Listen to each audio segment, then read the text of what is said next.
በአዲስ አበባ የታቀደው አስከፊ የሽብር ጥቃት በርካቶችን አስደንግጧል። ከተማ ላይ ይደርሳል የተባለው አደገኛ ጉዳት የተመለከተ ሰበር መረጃ ይዘናል፣ በዝርዝር እናቀርባለን። በሰልፍ እጅ ይሰጡናል፣ የቀሩትን በሰልፍ እጅ እናሰጣቸዋለን ሲሉ ጠቅላይ ሚኒስትር አብይ አህመድ ተናገሩ። በቆይታችን ይዳሰሳል። በሀገሪቱ የተፈጠረው የነዳጅ ቀውስ አሳሳቢ ደረጃ ላይ ደረሰ።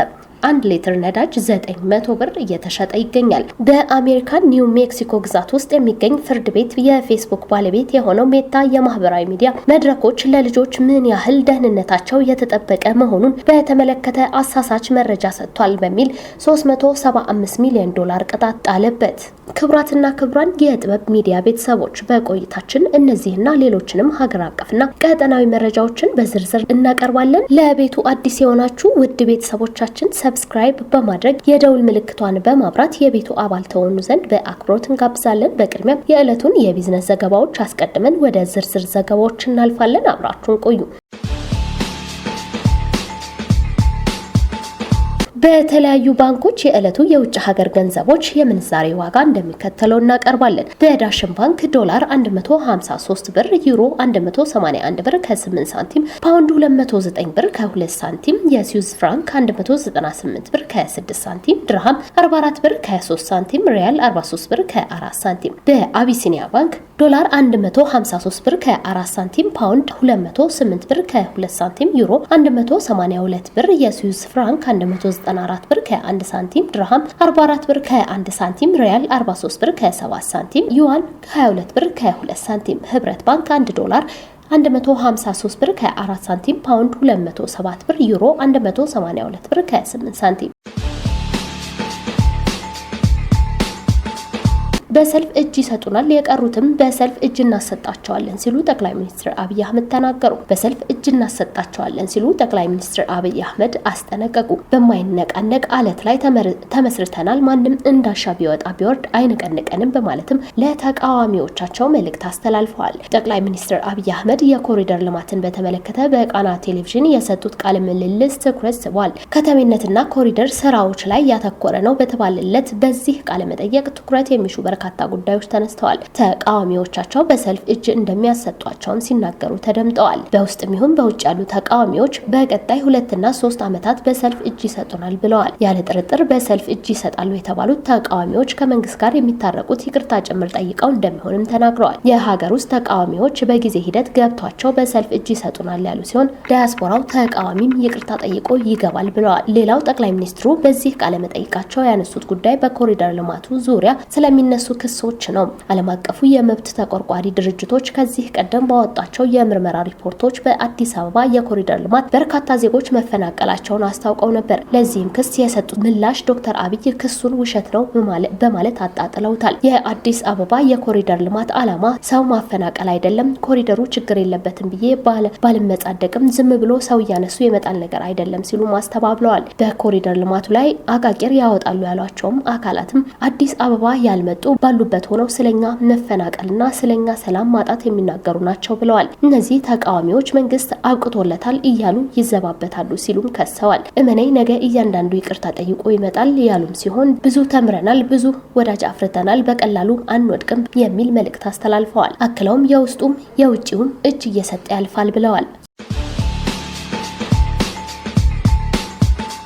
የኬንያው ኢኩዊቲ ግሩፕ ወደ ኢትዮጵያ የመግባት እቅዱን ቀይሮ ትኩረቱን ወደ አንጎላ ባንክ ግዢ ማዞሩ ተዘገበ። ዋና መስሪያ ቤቱ በኬንያ ያደረገ ግዙፍ ኢኩዊቲ ግሩፕ ሆልዲንግስ በኢትዮጵያ የባንክ ዘርፍ ውስጥ ለመስራት የነበረው ትኩረት ወደ አንጎላ ማዞሩ ታወቀ። ተቋሙ ለዚህ የስትራቴጂ ለውጥ በምክንያታዊነት የጠቀሰው የኢትዮጵያ የባንክ ዘርፍ ለመቀላቀል የሚደረገው ሂደት ያጋጠመው መዘግየትን ነው። ኢትዮጵያ ከ5 አስርት ዓመታት በኋላ ለመጀመሪያ ጊዜ በፈረንጆቹ በ2016 ዓ.ም የባንክ ዘርፉን ለውጭ ባለሀብቶች ክፍት ለማድረግ መወሰኑ ይታወሳል። ይሁን እንጂ ዘርፉን አሁንም ድረስ ጥብቅ በሆነ ህገ ደንቦች የተገደበ ሲሆን በተለይም አንድ የውጭ ባለሀብት በአንድ የሀገር ውስጥ ባንክ ውስጥ ሊኖረው የሚችለው ድርሻ ከ40 በመቶ እንዳይበልጥ እንዲሁም አጠቃላይ የውጭ ባለሀብቶች ድርሻ ከ49 በመቶ እንዳያልፍ መደንገጉን በርካቶች እንደ እንቅፋት ይቆጥሩታል። በዋና ስራ አስፈጻሚው ጄምስ ሙዋንጊ የሚመራው ኢኩዊቲ ግሩፕ ወደ ኢትዮጵያ ገበያ ለመግባት ላለፉት 7 ዓመታት በአዲስ አበባ ወኪል ጽህፈት ቤት ከፍቶ ሲንቀሳቀስ ቆይቷል። ይሁን እንጂ የህግ ማዕቀፎቹ መጥበቅ ሂደቱን እንዳዘገየውና ይህም አበዳሪ ተቋሙ አማራጭ እድሎችን እንዲፈልግ እንዳስገደደው ቢሊየነርስ አፍሪካ በዘገባው አመላክቷል። በዚህም መሰረት ግሩፑ በዚህ ዓመት በአንጎላ የሚገኝ አንድ ባንክ የአንበሳውን ድርሻ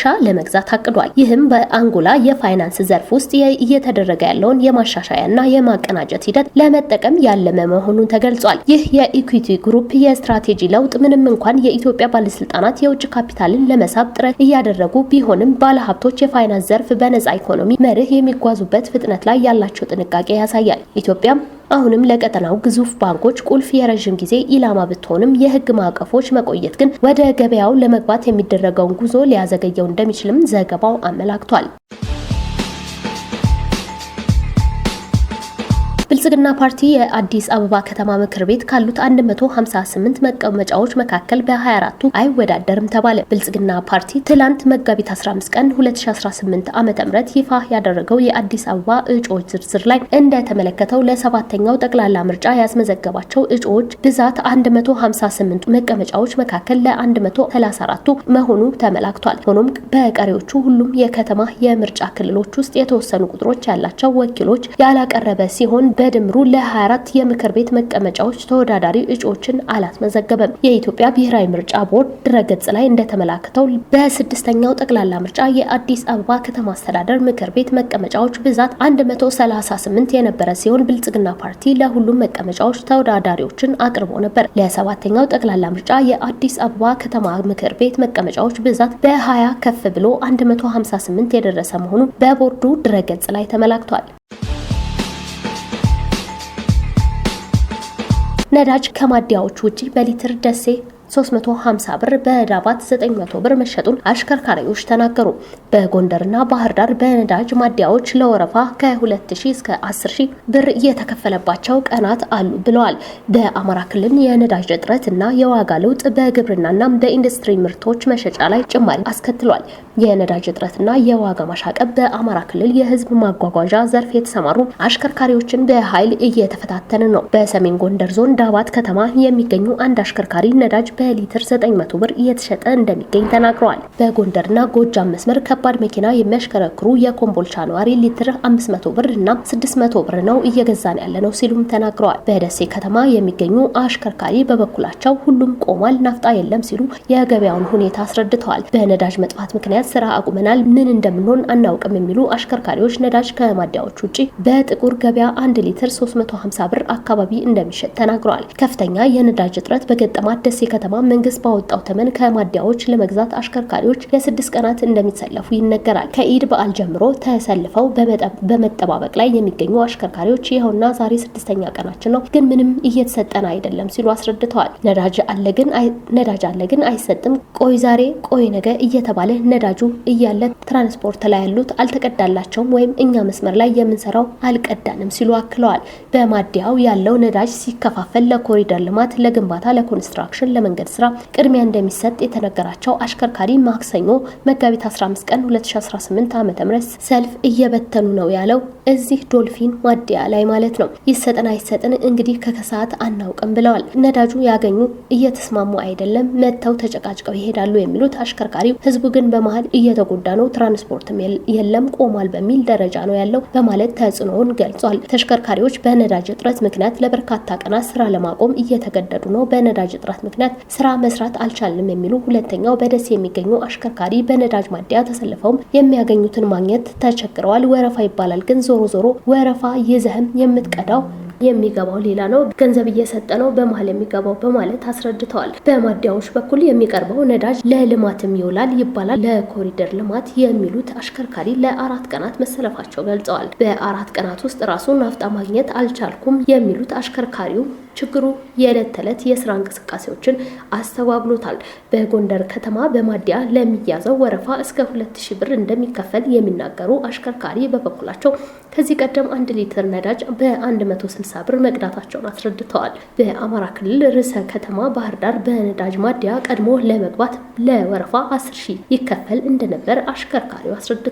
በነዳጅ ላይ የተከሰተው የዋጋ ጭማሪ የሚጎዳው ማህበረሰቡ እንደሆነ የሚናገሩት በባህር ዳር ከተማ የሚገኙ አሽከርካሪ 100 ብር የነበረው ከቦታ ወደ ቦታ የመጓጓዣ ዋጋ እስከ 500 ብር ከፍ ሊል እንደሚችል ገልጸዋል። ለጥቂቶች መከበሪያ ነው የሆነው፣ የተጎዱት ምንም የገቢ ምንጭ የሌላቸው ማህበረሰቦች ናቸው ብለዋል። በሰሜን ጎንደር ዞን ዳባት የሚገኙት አሽከርካሪ ማዲያዎች ሆኑ ናፍጣውን የያዙ አካላቶች ጉዳት ላይ አይደሉም፣ እየተጎዳ ያለው ተጓዥ የሆነ ማህበረሰብ ብቻ ነው በማለት ተመሳሳይ ሀሳብ አንጸባርቀዋል።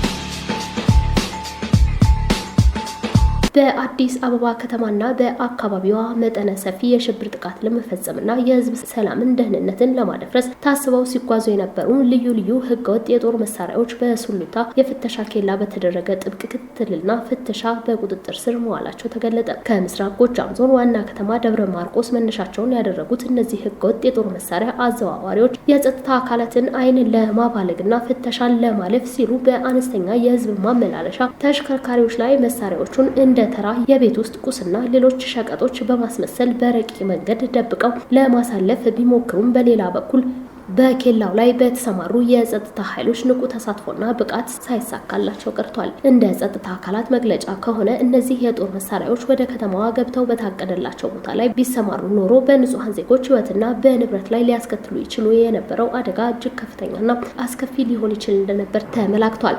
ድርጊቱንም የጸጥታ ኃይሎች የከተማዋን ሰላም ለማናጋት የተወጠነ የሽብር ሙከራ ሲሉ የገለጹ ሲሆን በወቅቱ በተደረገው ኦፕሬሽን መሳሪያዎቹን ሲያጓጉዙ የነበሩ ተጠርጣሪዎች ከነ ተሽከርካሪዎቻቸው በቁጥጥር ስር ውለው ምርመራ እየተካሄደባቸው ይገኛል።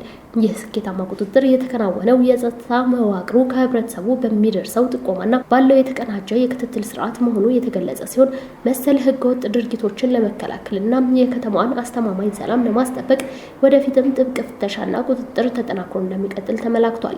የከተማዋ ነዋሪዎችም አካባቢያቸውን በንቃት እንዲጠብቁና አጠራጣሪ እንቅስቃሴዎችን ሲመለከቱ ለጸጥታ አካላት ጥቆማ በመስጠት ትብብራቸውን እንዲቀጥሉም ጥሪ ቀርቧል። በአሜሪካ ኒው ሜክሲኮ ግዛት ውስጥ የሚገኝ ፍርድ ቤት የፌስቡክ ባለቤት የሆነውን ሜታ የማህበራዊ ሚዲያ መድረኮች ለልጆች ምንም ያህል ደህንነታቸው የተጠበቀ መሆኑን በተመለከተ አሳሳች መረጃ ሰጥቷል በሚል $375 ሚሊዮን ቅጣት ጣለበት። የፌስቡክ የኢንስታግራምና የዋትስአፕ ባለቤት የሆነው ሜታ የማህበራዊ ሚዲያ መድረኮቹ ህጻናትን ለወሲባዊ ይዘቶች እንዲሁም ለወሲብ አዳኞች ተጋላጭ በማድረግ ተጠያቂ መሆኑን ዳኞች አረጋግጠዋል። የኒው ሜክሲኮ ጠቅላይ አቃቢ ህግ ራውል ቶሬዝ እንዳሉ የፍርድ ቤት ውሳኔ ታሪካዊና በህፃናት ደህንነት ጉዳዮች ላይ ግዛቲቱ በሜታ ላይ ባቀረበችው ክስ ስኬታማ ሆናለች ብለዋል።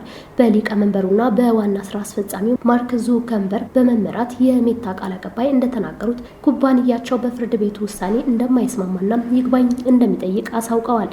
ጉዳዩን የተመለከተው የዳኞቹ ቡድን ሜታ የማህበራዊ ሚዲያ መድረኮች የወጣት ተጠቃሚዎችን ደህንነት በመጠበቅ በኩል ስላላቸው አስተማማኝነት ለህብረተሰቡ አሳሳች መረጃ በመስጠት የኒው ሜክሲኮን ህግን ጥሷል ብለዋል።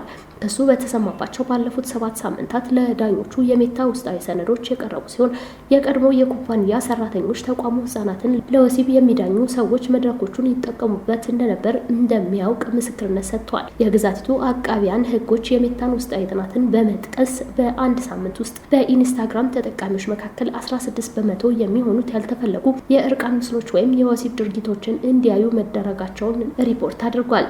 ሜታ በበኩሉ በማህበራዊ ሚዲያ መድረኮች ላይ ተጠቃሚዎች የሚገጥሟቸውን ችግሮች ለመከላከልና የታዳጊዎችን ደህንነት ለመጠበቅ ለዓመታት ሲሰራ መቆየቱን ገልጿል። በ2024 ኢንስታግራም ታዳጊዎች አጠቃቀማቸውን ለመቆጣጠር የሚያግዛቸውን የተለየ አካውንት ያቀረበ ሲሆን ባለፈው ወር ላይ ደግሞ ልጆች በማህበራዊ ሚዲያ መድረኮች ላይ ራስን መጉዳትን የሚመለከቱ ይዘቶች እየፈለጉ መሆናቸውን ለወላጆች የሚጠቁሙ ዘዴም አቅርቧል። ሜታ የቀረበበትን ክስ ተከትሎ እንዲከፍል የተጣለበት $375 ሚሊዮን ዶላር ቅጣት በዳኞቹ የተሰላው ተፈጽሟል የሚባሉ በሺዎች የሚቆጠሩ ጥሰቶች ላይ እስከ $5000 የሚደርስ ቅጣት በመጣል ነው። በተመሳሳይ ሜታ ሎስ አንጀለስ ውስጥ ሌላ ክስ ቀርቦበት በፍርድ ቤት እየታየ ነው። አንዲት ወጣት የጉግል ንብረት የሆነውን ዩቲዩብን ጨምሮ የኢንስታግራም እና ሌሎች የማህበራዊ ሚዲያ መድረኮች በዘረጉት አሰራር ምክንያት ከልጅነቷ አንስቶ ሱሰኛ እንደሆነች ክስ አቅርባለች።